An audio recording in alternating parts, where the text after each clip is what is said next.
छोटी सी कहानी की बड़ी सीख। सच और झूठ।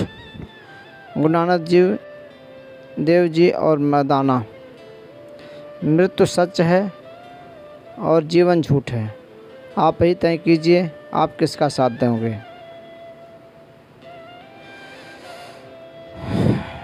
गुरु नानक देव जी ने मर्दाने को 1 टका दिया और कहा कि 1 पैसे का झूठ ला और 1 पैसे का सच ला। परमार्थ की इतनी ऊंची बात को कोई समझ सकता है।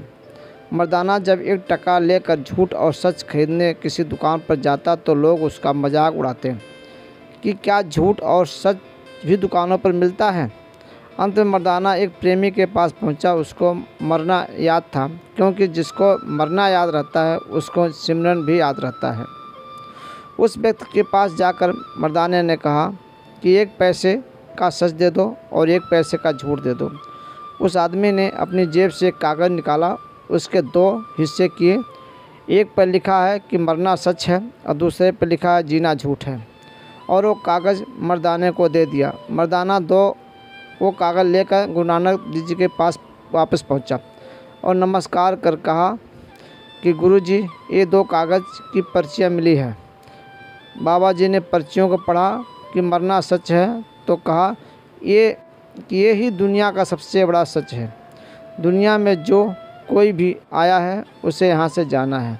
वो अपने आने से पहले अपना मरना लिखवा कर आया है। अगर कोई ये कहता है कि मेरी संगी साथी दुनिया छोड़कर जा रहे हैं और मुझे भी पता नहीं कब परमात्मा का बुलावा आ जाना है, तो ये सच है। जिसको अपना मरना याद रहता है वो दुनिया में कोई बुरा काम नहीं करता और हर वक्त परमात्मा को याद करता रहता है, उसका सिमरन करता रहता है। दूसरी पर्ची पर बाबा जी ने जीना झूठ है पढ़कर कहा कि यह कोई आदमी यह कहता है कि उसे हमेशा इस दुनिया में रहना है, तो यह सबसे बड़ा झूठ है। इस दुनिया में कोई भी चीज़ अस्थायी नहीं है। जन्म होने से पहले सबका मरना तय हो जाता है। इसलिए यह कहना सबसे बड़ा झूठ है कि किसी को हमेशा जीते रहना है। इसलिए हमें अपनी मौत को कभी भूलना नहीं चाहिए और उसे याद करके ही सब कर्म करने चाहिए। प्रभु का सिमरन करना चाहिए, अच्छे काम करना चाहिए। प्रभु का सिमरन करना चाहिए, अच्छे काम करना चाहिए। दोस्तों, ये कहानी कैसी लगी कमेंट बॉक्स में ज़रूर लिखें। यूट्यूब पर देख रहे हैं सब्सक्राइब करें, फेसबुक पर देख रहे हैं फॉलो करें।